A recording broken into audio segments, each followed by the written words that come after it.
అందరికీ నమస్కారం.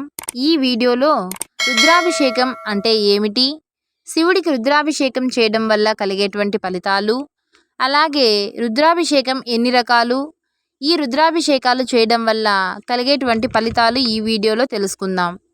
రుద్రాభిషేకం అనగా శివుడిని రుద్ర అవతారంలో అభిషేకిస్తారు.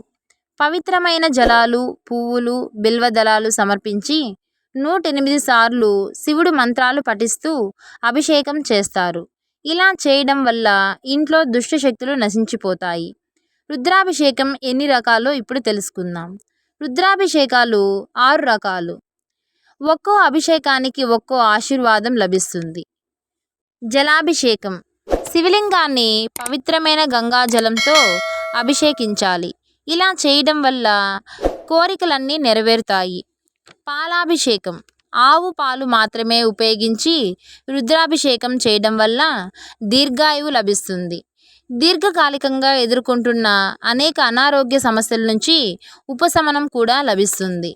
తేనెతో అభిషేకం తేనెతో అభిషేకం చేయడం వల్ల మీ అదృష్టం పెరిగి జీవితంలో సంతోషంగా ఉండేలా భక్తులను శివుడు ఆశీర్వదిస్తాడు. పంచామృతంతో అభిషేకం ఈ పంచామృతంతో అభిషేకం చేయడం వల్ల సంపద, శ్రేయస్సు, విలాసం, సంతోషం, ఐశ్వర్యం కూడా లభిస్తుంది.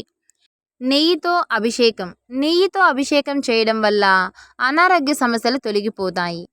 పెరుగుతో అభిషేకం చేయడం వల్ల దాంపత్య జీవితంలో ఏర్పడినటువంటి సమస్యలు తొలగిపోతాయి.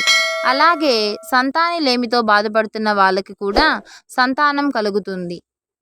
మా వీడియోస్ని కొత్తగా చూస్తున్నట్లయితే లైక్ చేయండి, షేర్ చేయండి, సబ్స్క్రైబ్ చేయండి. Thank you for watching.